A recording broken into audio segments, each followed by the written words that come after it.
Línea con el doctor Gerardo Carabajal, médico emergentólogo, que tenemos el honor de que sea columnista de este programa, por la situación grave de que está sucediendo justamente en los servicios de emergencia. ¿Cómo está, Gerardo? Buen día.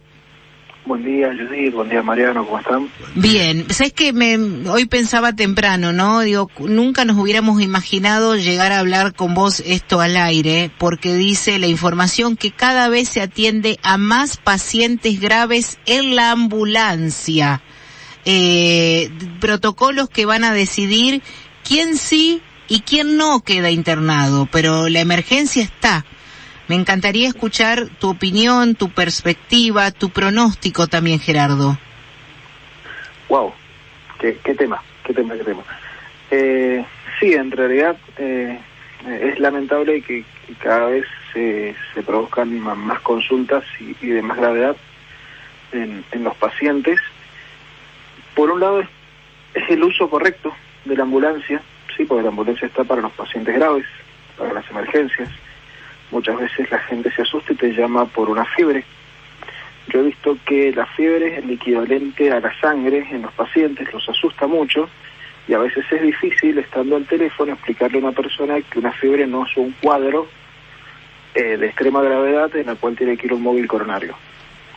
Pero sí han aumentado la cantidad de casos graves, en los cuales la persona tiene una dificultad respiratoria de moderada a severa, y necesitamos llevarla al hospital porque necesita el soporte de oxígeno. Uh-huh. Más allá de que, según la información que publica, por ejemplo, el diario El Sol, dice que en el sistema público cuesta conseguir mucho una cama, en el sector privado también.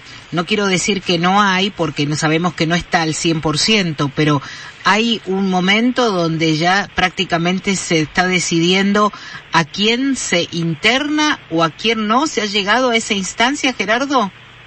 Hasta el momento, gracias a Dios, no. Pero sí, cada vez hay menos disponibilidad de camas y tal vez no conseguimos tan fácilmente una cama en un hospital de Gran Mendoza y tenemos que ir a los periféricos, a Perro Pato, a Scarabelli. Sí, eso se está volviendo más corriente de tener que conseguir apoyo en hospitales más pequeños, cuando teóricamente debería ser al revés. Uh-huh. Exactamente. A ver, la prioridad, ¿a quién se le da por sobre todas las cosas? Entiendo que es por la situación crítica o inestable de un paciente, no tiene que ver con la edad, ¿no? Exactamente, es independiente de la edad. ¿Sabés por qué te pregunto esto? Porque llega información, lo cual es inchequeable, cuando veíamos que esto pasaba en Europa, en Italia, donde decían, y bueno, tienen que elegir entre una persona joven o un adulto mayor. Por eso te pregunto, ¿cuáles son los criterios para atender aquí en la provincia? Claro, en realidad, claro que está bueno por ahí el planteo. Me gusta ayudar el planteo porque por ahí se pueden solapar temas. Una cosa es lo que pasaba en Italia, en Europa, y lo que se puede llegar a producir acá, que ojalá no lleguemos a ese punto, es que en las terapias intensivas, cuando falten respiradores, se tenga que decidir entre un paciente u otro, diferente a prestar un servicio por la ambulancia, ya sea pública o privada, que vamos y atendemos a todos. Uh-huh. Eso por ahí se puede llegar a distorsionar la información y la gente por ahí malinterpretarlo, y no, se les presta servicios a todos.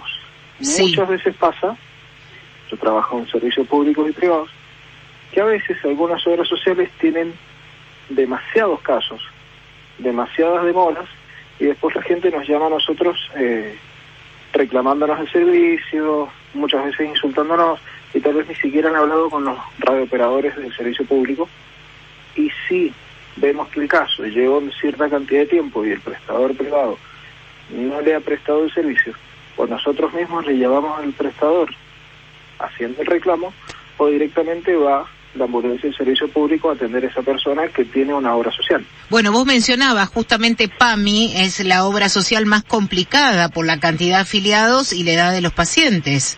PAMI la está pasando mal, digo, en cuanto a estructura de asistencia. Exacto, y el servicio público no nos correspondería porque esa persona tiene ya una cobertura, claro, pero en casos de urgencia íbamos igual. No le podemos negar la atención porque primero está la persona, la está pasando mal. Sí.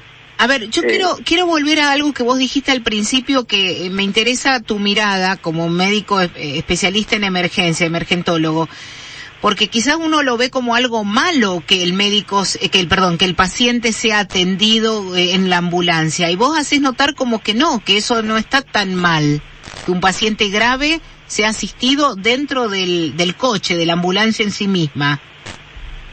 Es que la primera asistencia se la da la ambulancia. El primer contacto con el paciente la mayoría de las veces la tiene el servicio de emergencias.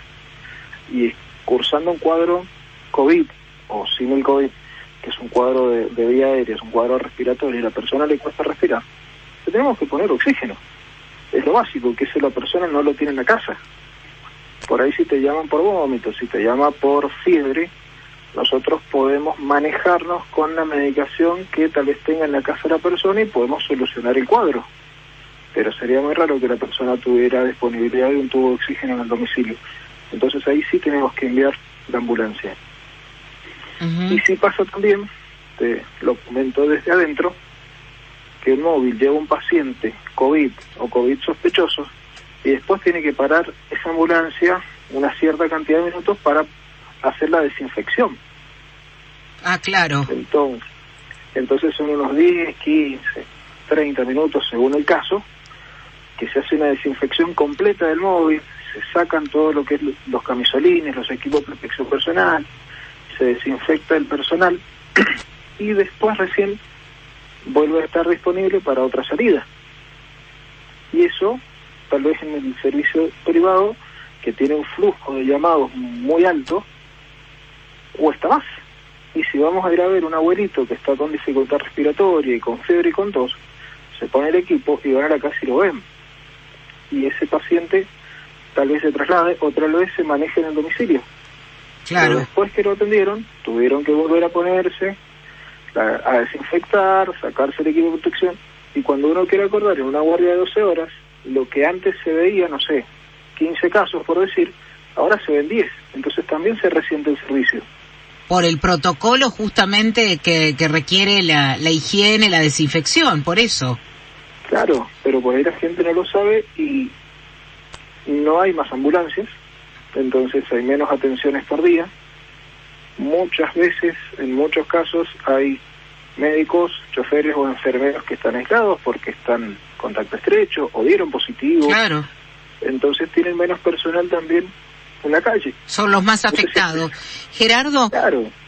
A ver, vos en el momento que estás con un paciente en la ambulancia y ya entendés que es un caso sospechoso de COVID, ¿realmente cuesta conseguir un hospital receptor para ese paciente? Sí, hay menos disponibilidad, eso es una realidad.